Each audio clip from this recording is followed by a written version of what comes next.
Good afternoon, everybody. Another day, another Range Rover Classic.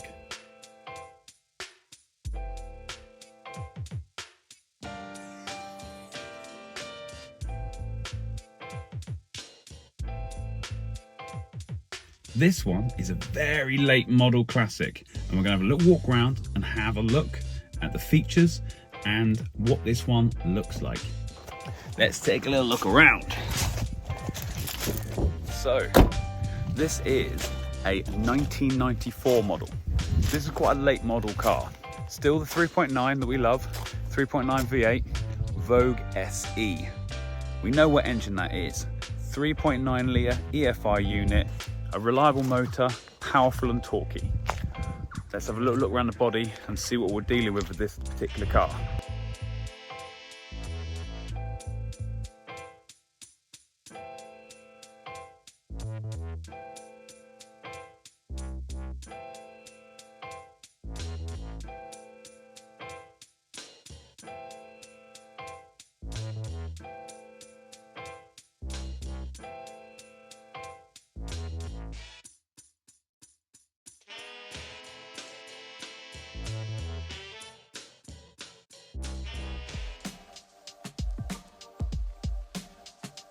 So, how do you identify a late model Range Rover Classic?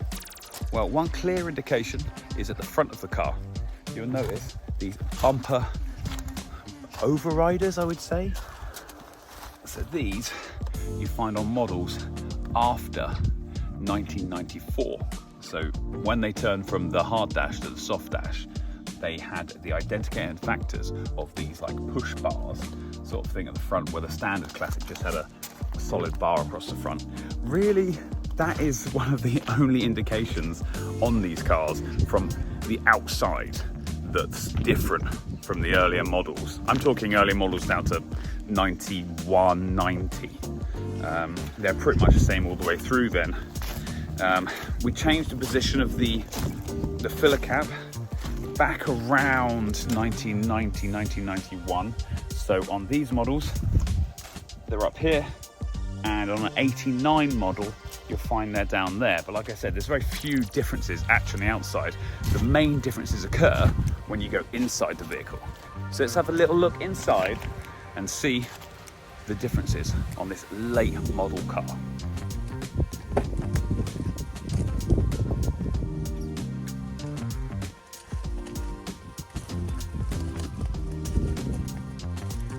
See, we've got the soft dash on there.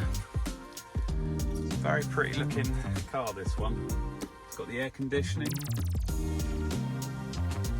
got the electric seats, fully functioning. This one has got heated seats as well. Hard to tell at the moment because we are in the height of summer, so the leather always feels quite warm. It's got this new styled gear knob on the latest soft dashes as well. Still got the high-low, and obviously the whole dash here is completely different, as we saw in the previous videos. This is something I always look out for. These always break. You've got cup holders now in the modern version. Functioning very well. And an ashtray, never been used.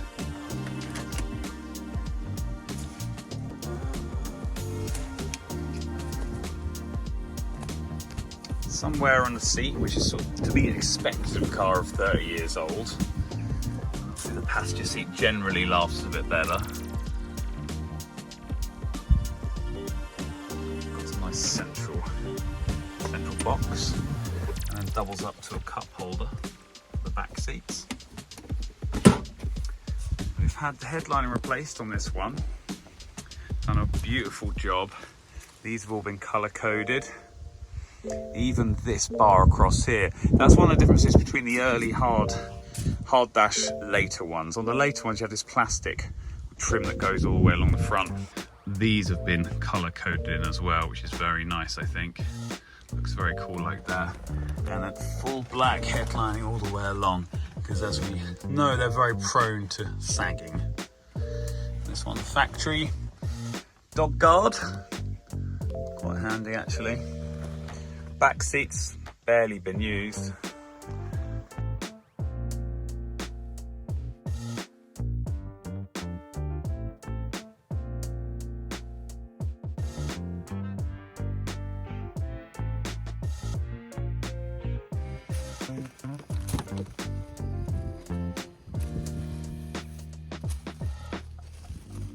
As you can see, the interior is in very nice condition.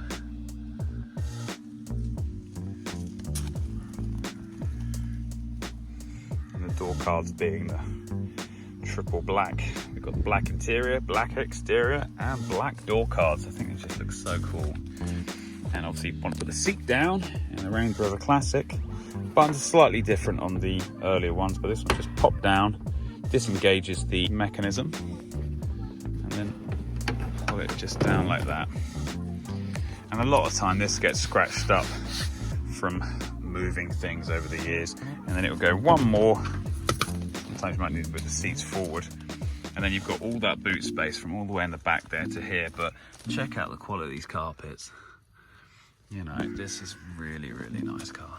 I missed a bit cleaning, naughty. And just to put back up, I'll tuck the seatbelt out the way, and then normally it just pops in place.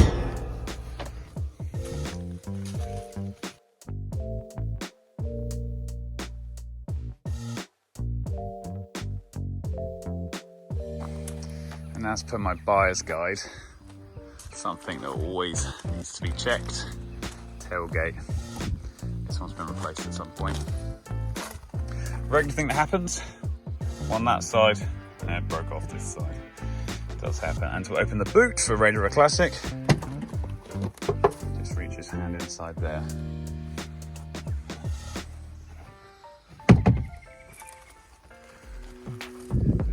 And again, this car has obviously been well maintained by an enthusiast, because, you know, these cars are kind of family vehicles, you know, renovating a house, putting stuff in the back. This one hasn't had any of that kind of work done to it. It's very, very clean. Very clean on it.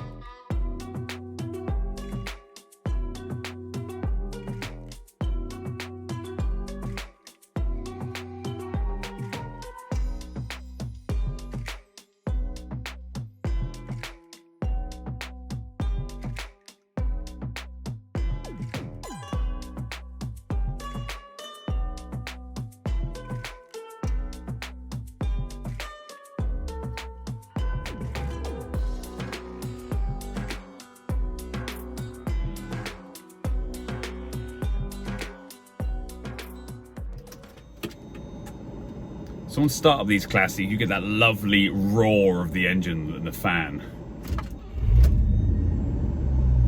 Just very smooth, very smooth.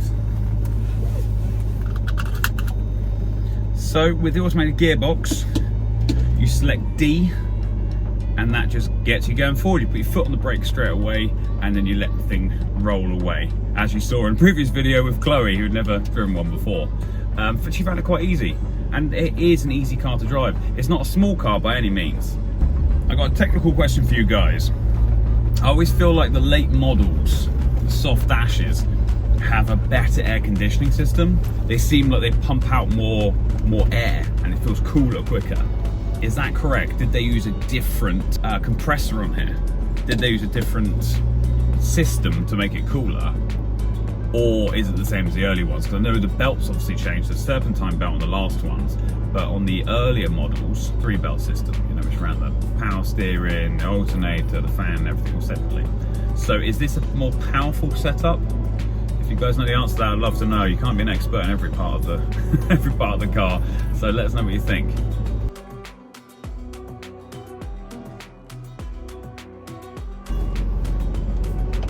So we're driving on a gravel track at the moment. Got a few divots in the road and it's a little bit bumpy.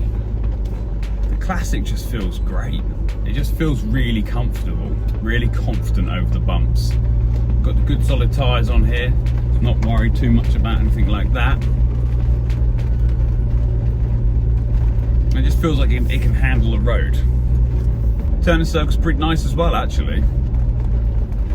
Not so many turns to the wheel to get the car around on the soft dash. It think they've actually reduced its turning circle on these cars, and the steering wheel's obviously slightly smaller size compared to the early ones.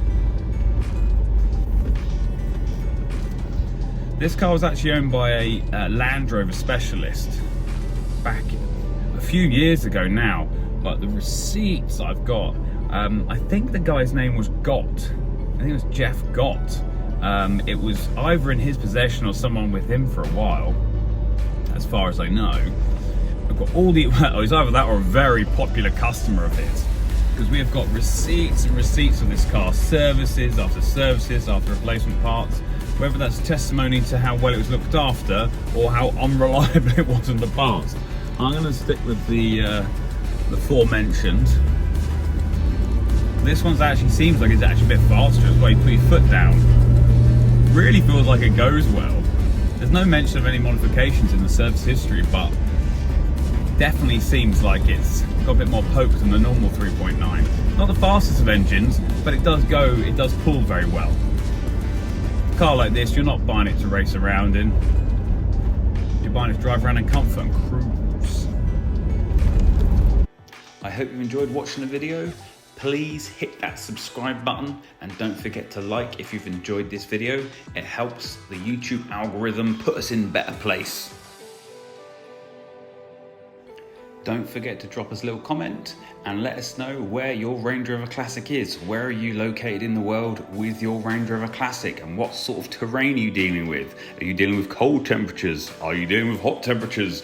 Are you in the mountains? Are you by the sea? Give us a shout out and let us know where you are.